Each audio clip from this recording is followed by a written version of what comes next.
Siempre faltan acciones, porque en Colombia, cuando yo fui presidente de Colombia, solo tuve 4 años, no había reelección, estaba prohibida la reelección. Por lo tanto, 4 años a veces es un periodo muy corto de tiempo. Pero creo que lo importante fue pasar de un país que era considerado fallido a un país viable. Y eso, como usted dice, se logra porque trabajamos de la mano gobierno, trabajamos de la mano los empresarios, trabajamos de la mano la sociedad para combatir enemigos comunes, que yo creo que es lo que nos tiene que convocar a nosotros. Fundamentalmente, mi programa de gobierno, cuando yo llego al gobierno, estaba basado en un trípode, en 3 patas. La primera, que era el fortalecimiento institucional, que es fundamental para crear confianza. La segunda, el fortalecimiento de nuestras fuerzas militares para poder combatir el narcotráfico y la guerrilla. Y tercero, inversión social. ¿Cómo y de qué forma podíamos nosotros sacar a millones de colombianos de esa pobreza extrema y brindarles mejores calidades de vida? Siempre quedan cosas por hacer, pero creo que fue un primer paso que se ha continuado, lo continuó mi sucesor y hoy lo ha continuado el presidente Santos. Entonces, por lo tanto, es un camino que ya se va recorrido por cerca de 15 años, que es los que nos ha dado la posibilidad de tener una Colombia nueva.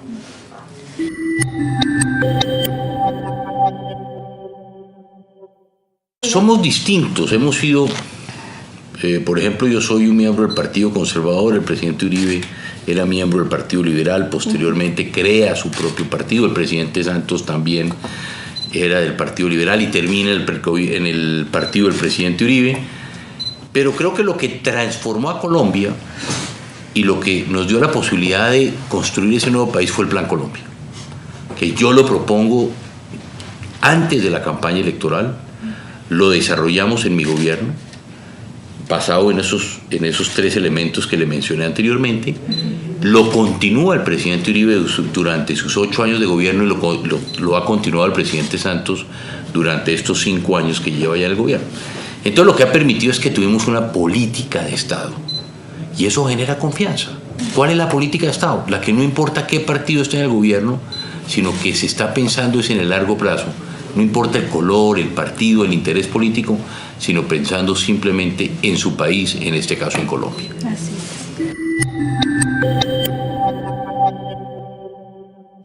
A ver, yo creo que esa es una buena pregunta. Yo creo que hay muchos elementos, porque esa fue mi propuesta, el de la paz. Pero, a ver, yo creo que en buena parte, si le dijera muchos elementos, faltó voluntad de la guerrilla. ¿Por qué? Porque yo creo que la paz los atropelló a ellos. La paz, ellos no estaban preparados para la paz. Y cuando llegábamos a la mesa a poner temas importantes, ellos en muchas ocasiones no tenían respuesta. Inclusive le voy a contar una pequeña historia. Un día le dije yo a Tiro Fijo, al comandante de las FARC en el momento, cuando lo vi a ver la última vez a las selvas de Colombia, yo tomé un folder así como el que usted tiene, amarillo. Él estaba sentado enfrente a mí, le volteé el folder y le dije: Tiro Fijo, escríbame ahí qué es lo que tengo que hacer yo como presidente de Colombia para firmar la paz con usted. La hoja todavía está en blanco. En ese momento había 30 países respaldándonos a nosotros, la comunidad internacional. Que ellos también no entendieron ese papel tan importante. Hoy en La Habana se está haciendo. Pero para un poco ampliar y responder la pregunta anterior suya, sin el proceso que yo inicié de paz en mi gobierno, no hubiera podido haber política de seguridad democrática del presidente Uribe. Yo termino el proceso, comenzamos una guerra frontal otra vez, que llevamos 60 años. El presidente Uribe la continúa. Pero si no hubiera sido por el presidente Uribe, no hubiera habido hoy proceso de paz del presidente Santos. Entonces, por eso le hacía mención que ha sido un camino que han recorrido, pues ya hoy en día, casi 5 gobiernos. Entonces, es lo que ha permitido avanzar en ese proceso. Yo creo que sí, porque mi aspiración era la paz. y mi gran frustración fue la paz. Yo siempre he sido un hombre de paz, he querido en la paz como solución política negociada. Además, eso posiblemente también conllevó a que no se firmara la paz. ¿Por qué? La guerrilla de la FARC en Colombia, yo digo que su común denominador es la desconfianza. Entonces, claro, para ellos, que yo como presidente solamente tuviera 4 años de gobierno no reelegibles, ellos mismos me preguntaron y me decían, a ver, si nosotros, presidente Pastrana, hacemos la paz con usted, ¿quién nos garantiza que esto va a continuar? ¿Quién nos garantiza que los acuerdos que usted y yo firmemos van a continuar en el tiempo? Yo les dije, muy fácil. Para eso hay 30 países respaldándonos. Esa comunidad internacional es la garante de lo que usted y yo firmemos. Pero aquí le quiero decir una cosa, tiro fijo, le dije yo al comandante. Lo que yo firme con usted me van a exigir a mí. Y esa comunidad internacional me va a exigir a mí que cumpla. Pero ojo, también le va a exigir a usted. Por lo tanto, es importante que lo piensen y lo mediten muy bien, porque esa es la garantía de que los acuerdos que usted y yo firmemos van a ir adelante. No se logró. Desafortunadamente ellos siguieron cometiendo atentados, siguieron asesinando colombianos, siguieron secuestrando. Y todo eso iba cerrando el espacio político. Porque lo más difícil de un proceso de paz es hablar en medio del conflicto o en medio de la negociación, no hacer un cese o no un cese, porque yo diría que un cese no se puede hablar de un cese bilateral en principio, sino bajar la intensidad del conflicto. ¿Por qué? Porque los colombianos, mientras que nosotros estábamos en la mesa, como le ha sucedido al presidente Santos, no me sucedió solo a mí, no entienden que usted esté hablando con la guerrilla y estén masacrando soldados, estén masacrando policías. Porque la gente se pregunta, dice, ¿por qué estamos hablando con un grupo terrorista que no cumple? Ellos nos siguen asesinando. La semana pasada quemaron a un soldado vivo. O creo que lo acababan de asesinar y lo quemaron. Entonces, vemos cosas. Siguen reclutando niños, siguen minando el país. Entonces, lo importante es que no le cierren ese espacio político al presidente, porque a la medida en que van cerrando el espacio político, cada vez más también se va cerrando la negociación. Yo he venido insistiendo al presidente Santos que la paz no la hace uno como presidente, la paz no es de Pastrana, no es de Santos, no es de Uribe, es de todos los colombianos. La paz la construimos todos. Y yo por eso le he venido insistiendo al presidente, convoque al país, llame a los colombianos, cuénteles qué está pasando en La Habana. Porque él tomó una decisión que es válida de hacer un proceso callado en La Habana, que lo manejaban la guerrilla y el gobierno. Pero yo le dije, convoca al país. ¿Por qué? Porque somos todos nosotros. Fíjese usted, le voy a dar otro dato que es muy curioso. Nosotros llevamos un poquito más de 60 años en violencia. Para ponérselo un poco en perspectiva, yo no he vivido nunca un día en paz en mi país. Nunca. Ni mis hijos, ni mi nieta. Entonces, cuando uno dice, la violencia es el principal problema de Colombia, hoy una violencia distinta porque tenemos un elemento nuevo que es el narcotráfico. Si no hemos podido vivir en 60 años en paz, y usted mira las encuestas hoy en día, el 60% no está de acuerdo con el proceso de paz. Y yo digo, qué triste que un país como el nuestro, que llevamos 60 años de violencia, ni siquiera nos pongamos de acuerdo en esto. Presidente, convoque al país. Esta semana pasada, el presidente creó lo que se denominó la Comisión Nacional de Paz, o la Comisión Asesora de Paz, a la cual me invitó a otros expresidentes. Yo dije que iba, otros no han querido ir por el momento. Invitó a otras fuerzas políticas, otros actores como por ejemplo la Iglesia, antiguos guerrilleros del M-19, la izquierda democrática. Pero fue muy importante porque yo creo que por primera vez se convocó al país. Y como le digo, yo le dije, presidente, por la paz hay que estar inclusive por encima de las discrepancias políticas. Vamos a mantener nuestra independencia. Yo he sido un crítico del proceso, hay cosas del proceso que yo creo que podemos mejorar, pero yo creo que fue muy importante porque comenzamos ya a dar esos pasos de unión nacional, que es los que nos va a permitir refrendar los acuerdos, porque mal haríamos los colombianos. Imagínese usted que el gobierno firma un acuerdo para acabar con el conflicto, para llegar a la paz, y los colombianos no lo voten, o que los colombianos no lo refrenden. Entonces, ¿qué garantía va a tener la FARC? Hay temas difíciles, hay temas sobre la mesa muy complicados en este momento, pero yo espero que se puedan sobreponer y se pueda llegar, yo digo que a una paz, a la mejor paz para todos los colombianos. A ver, lo primero es unirse en torno a un tema. A mí me llama la atención, y me llamaba la atención cuando estaba el presidente Felipe Calderón de presidente de México, que ustedes los mexicanos decían, el presidente Calderón nos metió en una guerra contra el narcotráfico. Y yo decía, ¿cómo así que nos metió? El narcotráfico es un problema que nos incumbe a todos. El narcotraficante es el que va y envenena a tu hijo, el niño de 10, 8 o 11 años. El narcotraficante es el que a esos jóvenes los pone a vender droga en la calle. El narcotráfico corrompe a la juventud. Uno de los graves problemas de Colombia eran lo que se denominaban los sicarios. Los sicarios son los niños menores de 18 años que asesinan a la gente por dinero y llegamos al dinero fácil. Entonces esos niños ni estudian ni trabajan porque tienen la posibilidad del dinero fácil. O los empresarios o los medios de comunicación. El narcotráfico es un problema de todos. No es un problema del presidente, no es un problema del gobierno, es un problema de todos. Y en Colombia todos pusimos de nuestra parte, y por eso lo digo, con una política de Estado. No importa quién sea el presidente, en este caso aquí sea del PRI, sea del PAN, sea del PRD, no importa, este es un problema que nos afecta a todos. Inclusive a los empresarios, hay que tener mucho cuidado, porque el narcotráfico comienza a comprar empresas, a infiltrar empresas. Imagínese usted mañana uno de los grandes empresarios de este país que en la bolsa comiencen a comprar acciones de esa empresa. El día que el narcotráfico le quiera poner presión a un empresario, ¿qué le va a decir? ¿Usted qué habla si yo soy socio de su empresa? Y demuestre usted que no sabía. Inmediatamente la lista Clinton en Estados Unidos le prohíben hacer negocios con usted y con su empresa. El mundo le cierra las puertas. Entonces hay que entender que este es un tema de todos. Y es entre todos como vamos a lograr salir adelante. Y los problemas se desplazan. Fíjense ustedes, de Perú, de Bolivia se desplazó a Colombia. Tuvimos los grandes carteles de Colombia, donde se desplazó a México. Y estando en México. Pero ahora resulta que los jefes de la droga en Colombia ya no son colombianos. Muchos son mexicanos.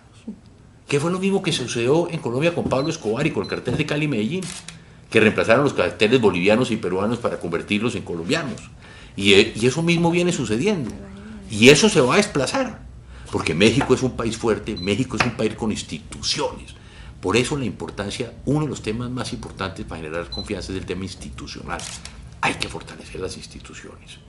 Y aquí hay que unirse el país en torno a un enemigo común, que se llama el narcotráfico. Que no depende solo de nosotros, también depende de los americanos. Sí. Y yo lo digo, en el caso colombiano nosotros producimos la droga, pero ellos la consumen. Y por México pasa. Entonces aquí todos tienen que poner. Por ejemplo, le voy a decir, a mí me llama la atención lo del Plan Mérida, que a veces los mexicanos decían, no, ¿por qué los americanos van a intervenir? No, es que no es que intervengan, ellos no nos están regalando la plata, es que ellos tienen que poner porque ellos la consumen. Y nosotros no somos países ricos para pagar también para que no les llegue la droga a ellos. Ellos tienen que aportar, Europa tiene que aportar. Y esa fue la importancia del Plan Colombia. Y ojalá que sea el Plan Mérida.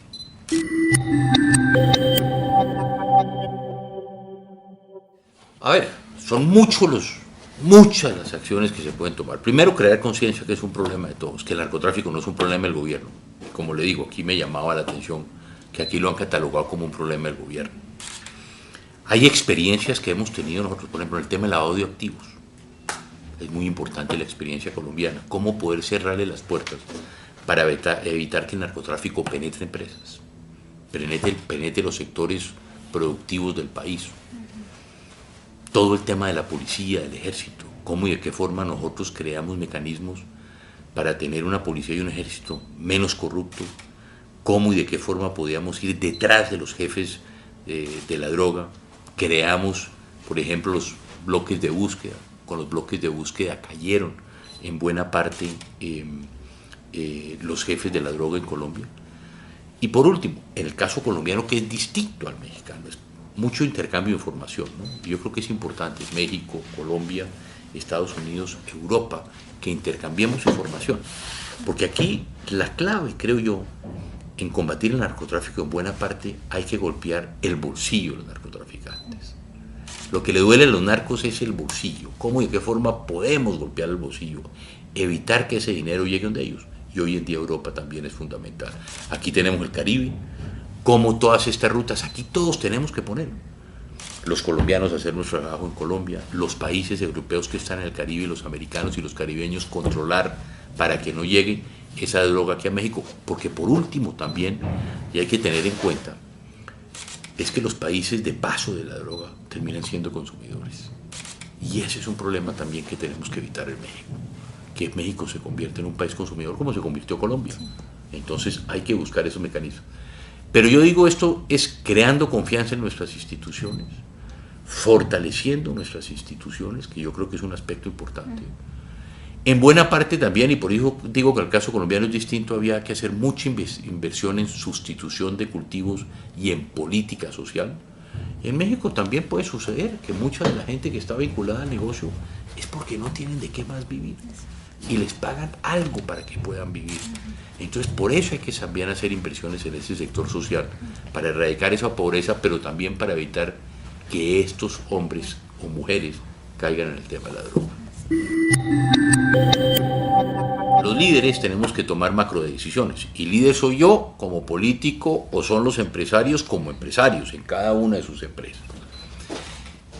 Y yo digo que esas macrodecisiones que nos toca tomar a los líderes en ocasiones son en momentos de dificultades, son en situaciones muy complicadas, a veces con premura de tiempo, que una decisión que toma un presidente, un gobernador, un alcalde, afecta a millones de personas. Y por eso tenemos que tener 3 elementos y características, igual que el empresario o igual que el ama de casa. Cada uno en nuestro entorno tenemos que buscar cómo y de qué forma podemos crear esa confianza. Y yo por eso hablo, y mañana voy a exponer lo que yo denomino las 3C, no solamente por venir de Colombia, pero 3C. Que dice, lo primero que tenemos que tener es confianza. Porque confianza significa crear también. Confiar en uno, confiar en tu equipo, confiar en tu familia, en tus amigos, en tu empresa. Porque eso es lo más importante. Cuando uno confía en lo que uno tiene, es un aspecto muy importante. Y aquí hay que confiar. Segundo, coraje. Hay que tener mucho coraje, porque las decisiones, y mañana vamos a contar historias, pero coraje son muchas cosas. Coraje significa que un empresario tiene que cambiar, por ejemplo, su línea de producción. El primero tiene que tener la confianza, porque muchas veces se mezclan estos 3 elementos. Coraje para poner la cara a veces frente a sus competidores. Coraje para combatir a sus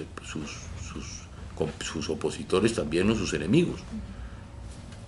Enemigos míos fueron la droga, enemigos míos han sido la guerrilla. Pero el de un empresario aquí, en el caso de México, de Colombia, tu enemigo es la competencia. ¿Y cuál? Competencia desleal. El contrabando. Hay que tener coraje, hay que salir a denunciar, hay que salir a poner la cara. Y el tercer elemento que yo creo que uno tiene que tener es convicción. Convicción en lo que uno hace y en lo que uno quiere. Pero convicción también, ¿qué significa? Comunicar. Porque yo puedo tener convicciones, pero si no logro comunicar lo que yo creo, o a donde debe ir un país, o a donde debe ir tu empresa, o a donde debe ir tu familia, ¿cierto? Se queda ahí. Pero también yo creo que además de la convicción debe existir otro elemento que es el consenso. Porque yo creo que los líderes, y vuelvo, insisto, esto mañana las experiencias que quiero compartir aquí son las que me tocaron vivir a mí, que cambiaron mi vida, unas y otras la historia de Colombia. Consensos. Hay que crear consensos. Porque no se trata, los líderes no tenemos que imponer. Porque si no, no van a funcionar. ¿Cómo podemos crear consensos para una política de la lucha contra el narcotráfico? Consensos en tu empresa, consensos en tu familia, tolerancia, en fin. Hay una cantidad de elementos que es lo que queremos compartir mañana, lo que me tocó vivir a mí, porque mañana más que una conferencia, o como se dice a veces, viene un expresidente a dictar una cátedra magistral, no. Y lo voy a decir mañana, yo no vengo a dictar una cátedra, quiero compartir experiencias de mi vida, reflexiones de mi vida, que les sirvan a ustedes como políticos, como funcionarios públicos, como empresarios, como padres de familia, en fin, porque eso es el día a día en que tenemos uno que compartir. ¿Y cómo cambia el contexto el decir compartir a imponer o a... Totalmente, no se puede, es consensos. Yo creo que lo que se logra, Y esa es una de las responsabilidades del líder, cómo generar esos consensos, que no es fácil, pero creo que esa es la responsabilidad que tenemos. Yo sigo trabajando mucho, yo soy miembro de dos organizaciones, que es el Club de Madrid, que somos 90 ex jefes de Estado y de Gobierno, en que promovemos la democracia. Y hay otro grupo que se llama Interacción, que somos más de 40 ex jefes de Estado y de Gobierno, más o menos cumplimos los mismos objetivos. Yo participo en ellos, estoy en algunas juntas de asesor de algunas compañías, donde también tengo que buscar vivir, ¿cierto? Algunas conferencias, esperamos también que las conferencias se aumenten, y por sobre todo, creo yo que en todo este contexto, pues también este año es un año político en Colombia. Yo sigo con mi partido, el Partido Conservador. Impulsamos la candidatura de presidente y vicepresidente el año pasado, ahora tenemos elecciones locales para gobernadores y alcaldes, por lo tanto es importante elegir consejos y parlamentos locales también regionales. Entonces hay un elemento, algunos amigos me han pedido que los acompañe, vamos a acompañarlos a ellos. Y también pues estamos en un año muy difícil de la paz, como le digo, el presidente Santos me convocó a ser parte de esta comisión asesora de la paz. Yo creo que ahí hay que también hacer nuestros aportes y vamos a trabajar en eso, en hacer los aportes para buscar esa paz verdadera en Colombia.